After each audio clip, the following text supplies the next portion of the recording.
Good morning, good afternoon, and good evening mga kakuripots. Hindi pa tapos ang Christmas. Okay? So, ito ang pinakabagong mouse ng Garuda Gear. Ang Garuda Gear Vulture. So, bago ko simulan yung review, tandaan muna natin na 885 pesos lang to. Okay? So, okay? Absorb nyo. Okay? So, na-absorb nyo na. Tara, simulan na natin yung review. Simple unboxing na lang to. Dahil syempre, medyo nasa budget side na nga lang talaga siya. May manual at braided na USB Type-C to Type-A cable na lang siya. So, unang tingin ko sa kanya, ayan. Feel ko kayo rin, masasabi nyo na parang Attack Shark R1 ang itsura niya. Okay? So, yes, oo, medyo similar. Hindi pala medyo, talagang similar sila in shape. Okay? So, parehas na parehas. Same rin sila na tri-mode ergo mouse na may 3311 sensor.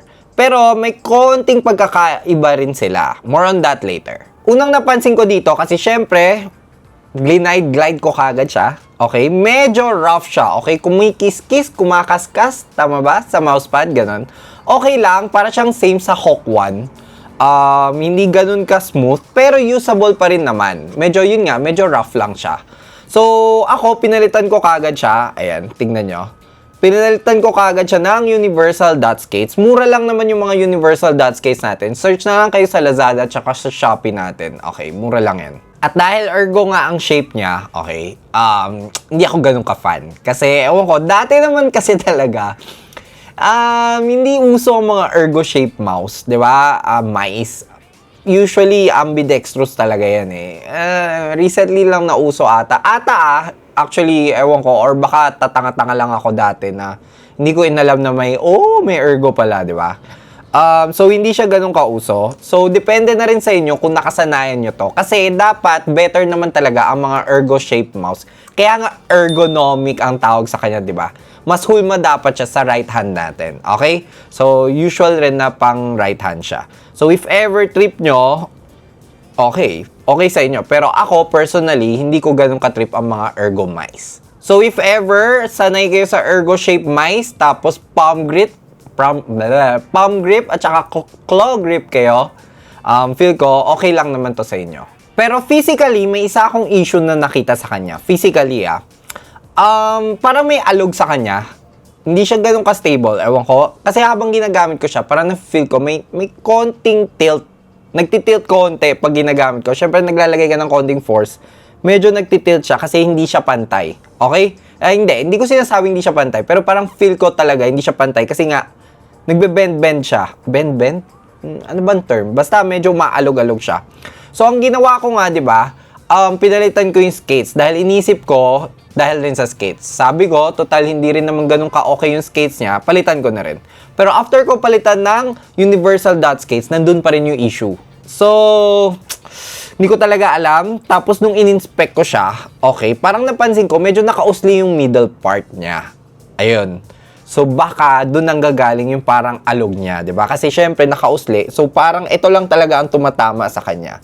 Kaya habang nag-glide ako, yun, doon lumalabas na may mga lines na lumalabas sa mousepad ko kasi yun nga, mukhang hindi even yung ilalim niya. So, yung pagiging rough pala niya, mukhang hindi issue ng mouse skates. Okay? Nagkamali ako doon. Okay? Mukhang nagkamali ako doon. Kasi, kahit pinalitan ko yung skates niya, ganun pa rin yung feel ng pag-glide niya. Yun. So, mukhang sa mold ang problem niya. Anyway, move on na tayo sa physical niya. Simulan ko na dun sa sinabi kong difference nila ng Attack Shark R1.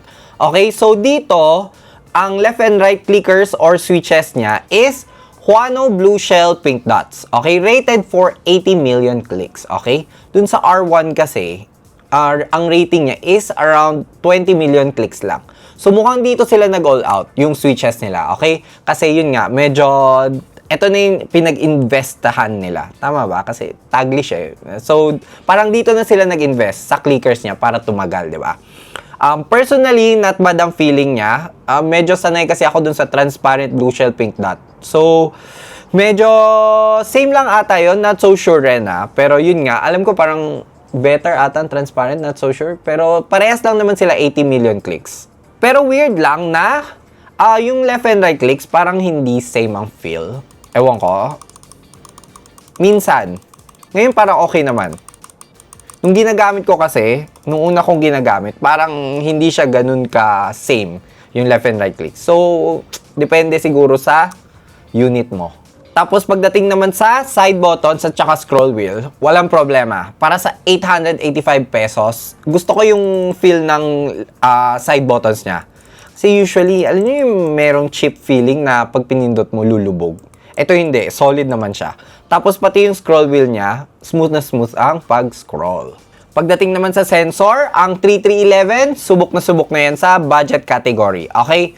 So, walang spin out, walang delay, noticeable delay Syempre, technically, meron talagang delay yan. Pero, wala naman ako napapansin. Okay? So, okay na okay ang sensor niya. And lastly, kahit na 885 pesos lang to may software pa rin siya. Okay? Iba na talaga tayo ngayon. Typical software lang naman na may pang-edit ng bawat function ng keys, palit ng DPIs, polling rate, motion sync, at macro. Budget kung budget nga naman, 'di ba? 885 pesos lang. Tapos yung battery life rin niya, after 1 day of usage, di man lang nabawasan ng battery yung sa software. Okay? So, matagal siguro ang battery life niya. Pero yun nga, 1 day ko lang siya nagamit. Tapos, yung weight niya, nasa around 64 to 65 grams nung tinimbang ko. Without the, dongle butas na yan. Ganyan na talaga yan. So, for me, average lang naman na lightweight siya. Pero para sa price niya, not bad na. So, thank you again. If ever gusto nyo, links will be at the description down below. Thank you again to Garuda Gear for sending this mouse. Okay? Ang latest nilang Vulture. Oh, rar. Ganun ba yun? Okay, kalimutan nyo yun. Ganun ba Vulture? Hindi ata ganun ang Vulture. Basta nandyan lang sila, nakatambay. Okay? Basta malaki sila. Okay? So, thank you again to Garuda Gear for sending this mouse. Okay? So, like this video na lang kung nakatulong ako sa pag-shopping nyo. And consider subscribing na lang to support the channel. So, sige na. Let's do this again next time. Bye-bye!